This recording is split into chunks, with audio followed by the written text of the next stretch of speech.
নমস্কার দর্শক বন্ধুরা, আপনারা আমাকে অনেকেই কোশ্চেন করেছিলেন যে মানুষের এত বাধা বিঘ্নতা এবং কিসের দ্বারা আসে, মানুষের চঞ্চলতা কিসের দ্বারা আসে এবং সেইটাকে মেটানো কি পদ্ধতি আছে। আমি বলবো অ্যাস্ট্রোলজিতেও অনেক রেমেডির মাধ্যমে কিছু কিছু বাধা বিঘ্নতা মেটানো যায় এবং কিছু গ্রহের যদি পরিস্থিতি খারাপ থাকে তাহলে গ্রহের প্রতিকার করে তাকে মেটানো যায়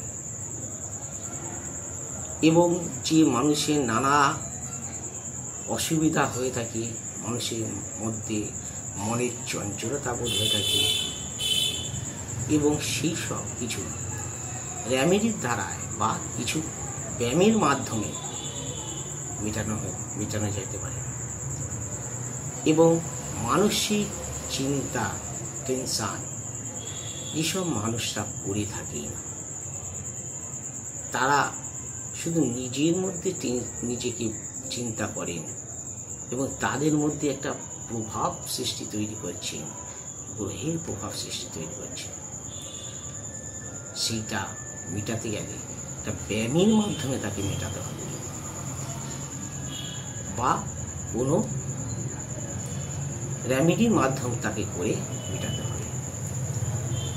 এইরকমভাবে আমরা অ্যাস্ট্রোলজি কর্মকে করে থাকি বা কোনো পাথর দিয়ে থাকে কোনো অ্যাস্ট্রোলজার, যাতে সেই পরিস্থিতি গ্রহের পরিস্থিতির ডিগ্রি অনুসারে তাকে পাথর দিয়ে থাকে বা তার কেন হচ্ছে সেই বিদ্যান্তটা ধরে তাকে তার ফল সে কী কাজ করলে সেই কাজটার মধ্যে দিয়ে তাকে উন্নতি করা যাবে সেইটাও তাকে বোঝা যায়। এইভাবে আমরা অ্যাস্ট্রোলজিরা মানুষের কল্যাণ করে থাকি। অ্যাস্ট্রোলজি মানুষের জীবনে এক সায়েন্সের কাজ করে থাকে, বিজ্ঞানের কাজ করে থাকে, মানুষকে উন্নতির পথে এগিয়ে নিয়ে যাওয়ার কাজ করে থাকে।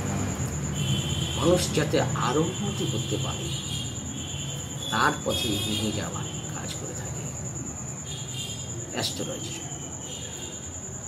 বহু অ্যাস্ট্রোলজির মধ্যেও নানা রকম মানুষের মধ্যে বহু লোক আছেন যারা ভুল করে মানুষকে ভুল পথে এগিয়ে দেন বা চিটিংবাজি করেও চলেন।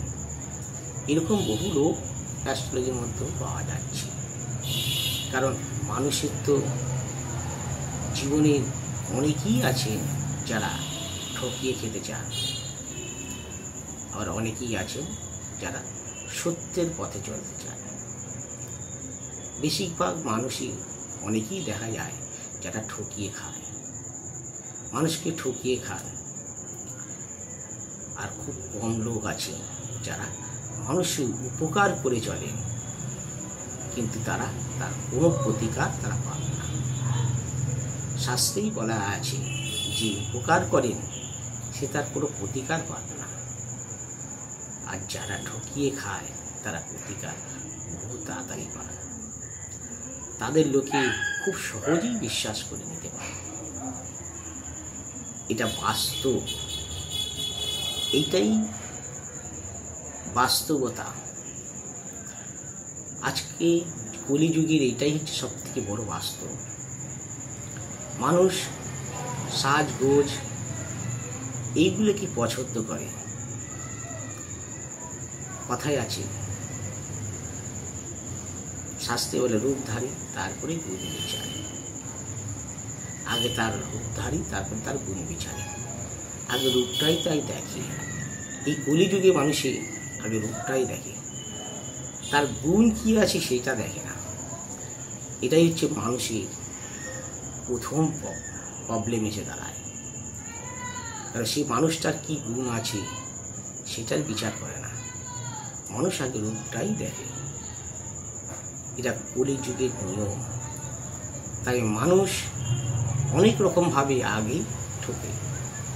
ঠকে, তারপরে অনেক পরে সত্যের পথে যারা চলে তারা বহু কষ্ট করে নিজেকে তৈরি করে নেয়। আর যারা সহজ পথে চলবার চেষ্টা করে, ঠকবাজি করে চলবার চেষ্টা করে, তারা তাড়াতাড়ি উন্নতি এবং বহু তাড়াতাড়ি উন্নতি তারা করে এবং তাড়াতাড়িও তারা করেও যায়। এটাই বাস্তব, এটাই প্রকৃতির নিয়ম। প্রকৃতি বাস্তবতা জেনে চলে। আমরা মনে করি যে আমাদের কেউ দেখছে না, আমরা পাপ করছি, খারাপ করছি, কেউ আমাদের দেখছে না। না, আমরা ভুল ভাবছেন আপনারা যে কেউ দেখছে না, এটা সম্পূর্ণ ভুল। প্রকৃতি তার এক সুতো অংশ কাউকে ছাড়েন না। সে চায় যেই হোক, সে পয়সাওয়ালা লোক হোক বা গরিব হোক, যে যাই হোক, তাকেও কিন্তু প্রকৃতি এক সুতো অংশ তা ছাড়বে না। প্রকৃতির নিয়মই প্রকৃতি চলে।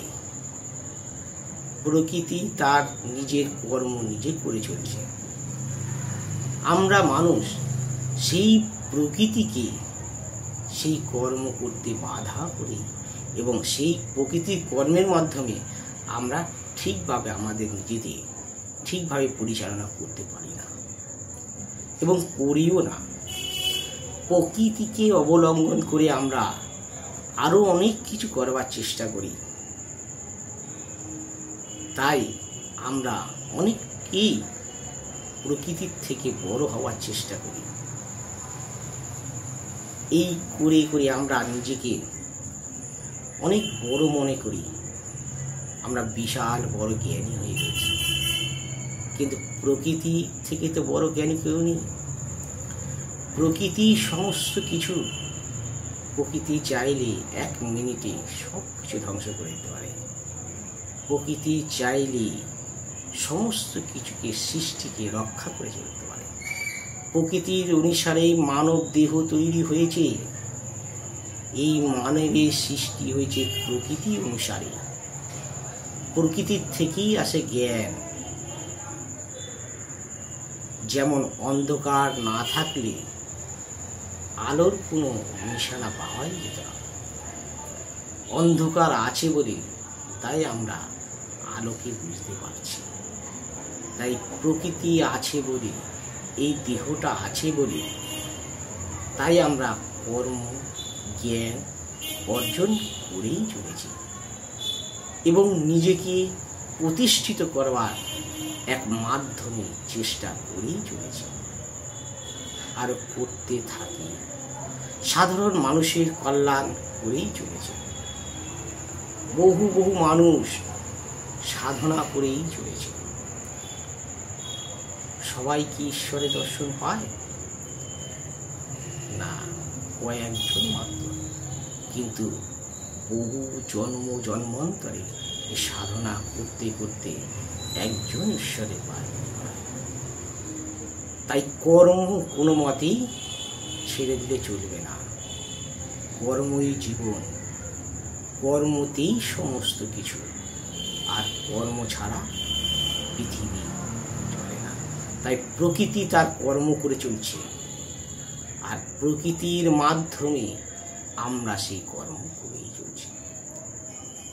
হ্যাঁ, আমরা মানুষ, তাই আমরা সর্বজীবের শ্রেষ্ঠ বলে মনে করি। কিন্তু আমরা প্রকৃতির থেকে বড় জ্ঞানী তো নই। প্রকৃতি আমাদের জ্ঞান দেন, প্রকৃতি আমাদের চলা, প্রকৃতির থেকেই আমরা সমস্ত কিছু পাই। পৃথিবীতে যা আছে তা আছে আমাদের দেহকে। বিশ্ব চরাচরে যা আছে এই দেহতেও তাই আছে। এটা অস্বীকার করার কোনো জায়গায় নেই। তাহলে আমরা এই প্রকৃতি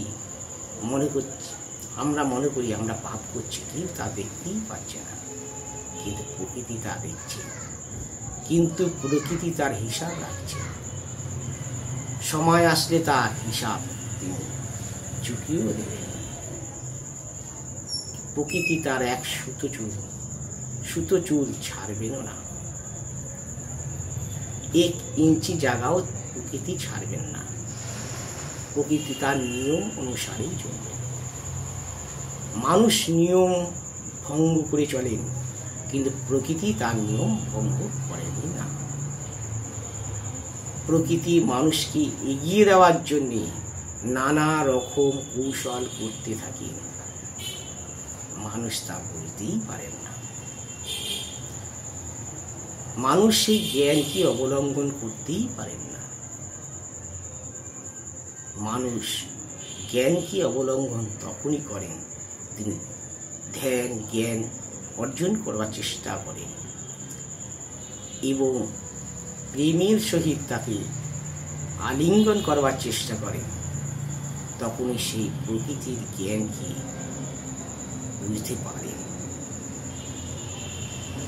তখন সে প্রকৃতির মধ্যে বিলীন হতে পারে, প্রকৃতির এই সৌন্দর্যকে অনুভব করতে পারে, জ্ঞানের এই আভাসকে অনুভব করতে পারে। তখনই তার মধ্যে ঈশ্বরের এক বাস এসে দাঁড়ায়। ঈশ্বর তার মধ্যে আসে। মানব দেহের মধ্যে ঈশ্বরের বাস, প্রকৃতির মধ্যে ঈশ্বরের বাস, এবং সেই আত্মজ্ঞান যখন জন্মায় তখন তার মধ্যে ঈশ্বরের বাস হয়ে গেছে। সমস্ত মানুষ তাকে ঈশ্বর রূপে, ভগবান রূপে, গুরু রূপে তাকে পূজা করেন। এটাই হচ্ছে প্রকৃতির বড় খেলা।